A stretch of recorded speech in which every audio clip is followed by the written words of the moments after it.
wanted to do an update. So I just got done with the first event of the National Infertility Awareness Week at the Utah Utah Infertility Resource Center, or brain fart. And they did a relaxation night, and it was just like kind of like a yoga with a little bit of like massage, and it was an interesting yoga class. It was like, do whatever feels good. If you want to do this move, do this move. If you don't want to do this move, don't do it. And just stay where you are if it feels good. And I liked that. It's kind of nice to be in charge, and I could decide if I wanted to do that move or not, and I didn't feel pressured to go into the next movement. It was nice, very relaxing. They told us to bring blankets, so I brought this really soft blanket, and I just snuggled with it for part of the time. It was nice. So last time I made the video, I was saying that I had to start tracking my ovulation on pee sticks at home. And so I did that. I did that for like 2 weeks straight and never got a positive, which was something that I kind of knew was coming, because like I said before, those tests have never worked for me.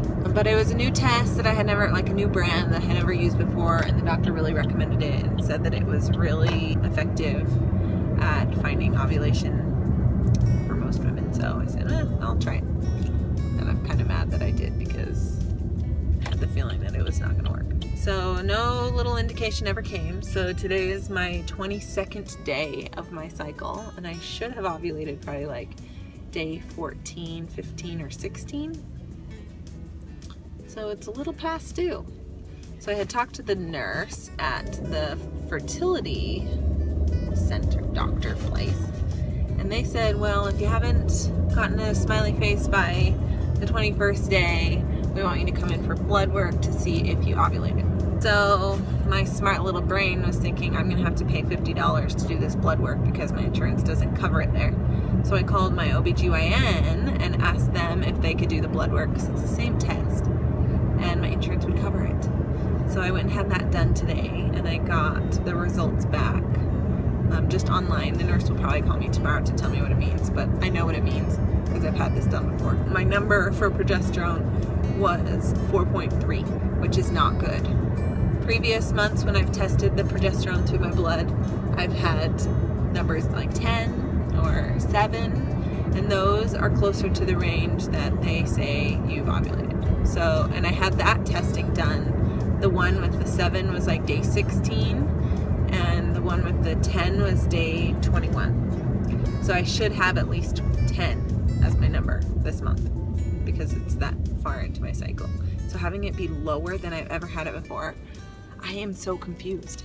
I took medicine this month to make it so my estrogen is higher, which should make it so I've ovulated, which should make it so that my progesterone is higher.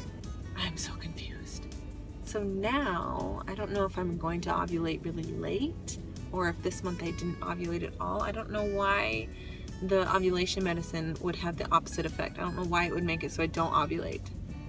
Don't understand. So I am gonna call my fertility doctor tomorrow and just tell them the result I got. I'm not even gonna wait for them to fax it there and wait for them to call me, because that'll take days, and I want to know what's happening now. So I'm gonna call them and tell them the number that I got and ask them to explain it to me, and ask them what I'm supposed to do next, because what is the point of me taking ovulation medicine if it prevents me from ovulating? It's absurd. I am so confused. And I did a little Google search and I couldn't find anything to answer my specific question, so I feel like I'm lost. Google's let me down. So I feel like I'm back at square one today. I feel like there's less answers than I had before. I feel like before there was a plan. There was, you're gonna take this medicine, you're gonna ovulate, we're gonna put sperm in you, and then you're gonna get pregnant. But now there's this whole question of no ovulation. Maybe this is a sign that we should move ahead with adoption. Maybe this is a sign that we shouldn't do fertility treatments. Maybe this is a sign that my body can do what it's supposed to do naturally and I shouldn't be putting medicine in it. Do I believe in signs? Sometimes. Also, I've been having really weird dreams lately. Like, normally I don't remember my dreams, but for like the past week, I have remembered that I've had a weird dream. Now, some nights it's harder, like some mornings when I wake up, it's harder for me to remember what the dream was about, but I remember like that was really weird and I know it's a dream. And the last 2 nights I've been able to remember vividly like what is happening.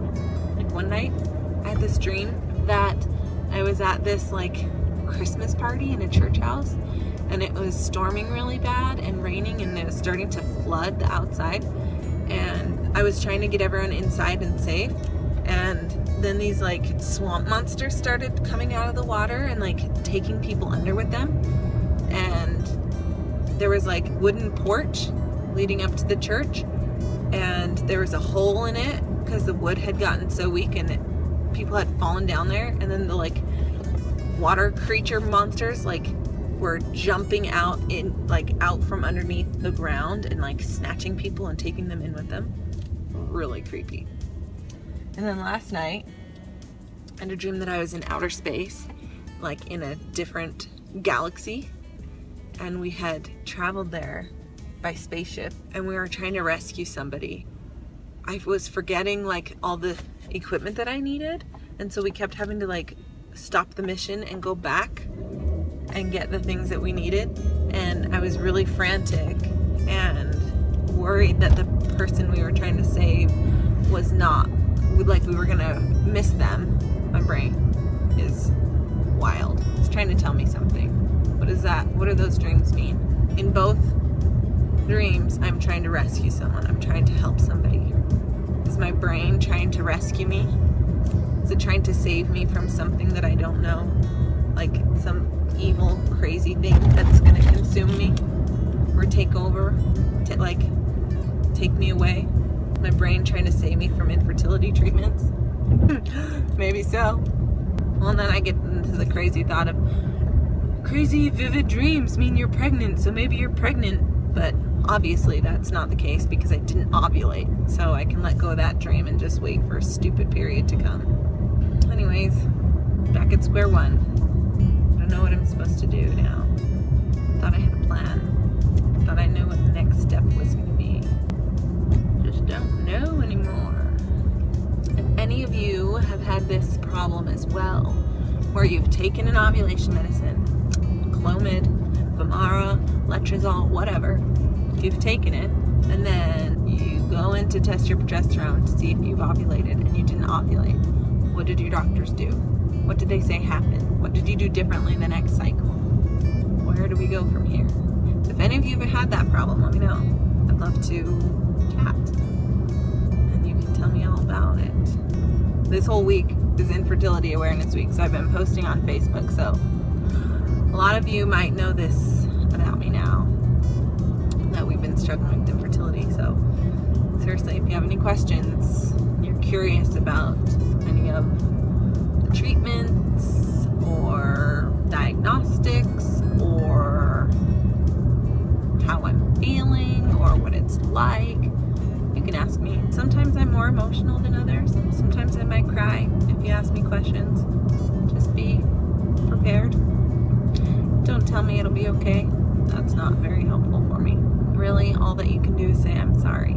That's the best thing for me. For me personally. Other people might like to hear it's going to be okay, but I don't like to hear that. Everyone's a little different. So, I'm driving home from the relaxation night. It was really relaxing. I feel really relaxed. Well, I did until I read that result of the progesterone, and now I'm kind of furious. But I think I'll sleep really nice tonight because I got really relaxed and comfortable. I need to start doing yoga more because that is super relaxing for me. I feel like I can let go of all the stress and the worry and frustrations that I have when I just focus on my breathing and I just relax. Just relax. But I should do it more. I have this really great app that I like to use, and I like to do it, so I should get back into it. Anyways, I'm almost home now, so I'm gonna sign off. Goodbye.